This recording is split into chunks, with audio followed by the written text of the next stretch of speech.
Salam, Bapak Ibu Saudara-saudara, di dalam kitab Injil Yohanes pasal 8 ayat 12 sampai 20, LAI memberikan judul Yesus adalah terang dunia. Di dalam teks ini, Yesus sendiri yang berkata bahwa dia adalah terang dunia. Meskipun orang-orang Yahudi, orang-orang Farisi selalu berkata bahwa engkau bersaksi dengan dirimu sendiri dan kesaksianmu itu tidaklah benar. Tetapi dalam komunikasi ketika Yesus berkata, "Akulah terang dunia", Yesus memperlihatkan bagaimana dunia ini menjadi hidup oleh karena Yesus menaruh kasih kepada dunia ini. Semisal dengan teks yang di atas daripada perikop yang kita bacakan, di dalam ayat pasal 8 ayat 1 sampai dengan ayat yang ke-11 yang mendahuluinya, di sana ada tentang perempuan yang berzina. Dan orang-orang yang lain menuduh bahwa perempuan itu telah berbuat jahat, dan sesuai dengan hukum Taurat mereka harus melempari perempuan itu. Namun Yesus berkata kepada mereka supaya siapa di antara mereka yang tidak berdosa, dialah yang pertama sekali melempari batu itu. Tentu ini yang dikatakan oleh Yesus, tidak ada satupun manusia ini yang bisa menjadi panutan.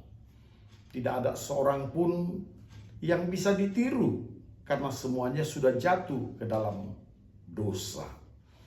Yesus sendiri tidak mempunyai dosa, sehingga dia sebagai terang, dia menunjukkan perilaku bahwa dia tidak menghakimi manusia. Dia tidak membuat orang-orang tersebut merasa dijatuhkan hukuman. Karena kita tahu Bapak Ibu Saudara-saudara bahwa dosa itu sekalipun dia harus dikenakan hukuman yang setimpal dengan dosa, tetapi jauh lebih penting adalah mengasihi mereka yang berdosa. Karena dosa itu memang menghendaki semua orang harus dihukum. Dan inilah penghakiman dunia. Semua orang berdosa harus dihukum. Tetapi kerajaan Allah menawarkan suatu hal yang baru, cinta kasih. Dan setelah itu kerajaan Allah menawarkan bahwa dialah Yesus. Dia adalah terang dunia yang apabila engkau mengikuti dia, maka engkau tidak lagi berjalan di dalam kegelapan. Engkau tidak berjalan di dalam dosa itu. Engkau tidak melakukan pekerjaan-pekerjaan dosa. Yesus berkata dia terang dunia. Maka ketika Yesus datang, maka tidak ada lagi kegelapan. Yesus menyelesaikan segala persoalan keberdosaan manusia dengan memberikan kepada manusia satu jalan untuk mengenal Allah Bapa sebagai Allah yang penuh dengan kasih. Dan Yesus adalah terang dunia itu. Bapak Ibu, saudara-saudara yang kekasih.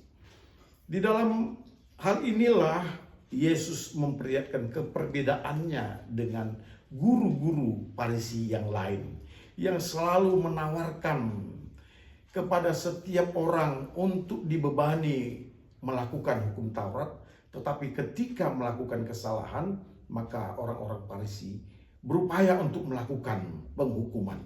Sementara bagi Yesus, jikalau engkau berdosa, datanglah kepadanya, dan setelah engkau tinggal di dalamnya, tirulah dia menjadi terang dunia itu. Sebab di dalam dialah ada kehidupan. Kiranya Tuhan memberkati kita dan memberikan damai-Nya. Salam.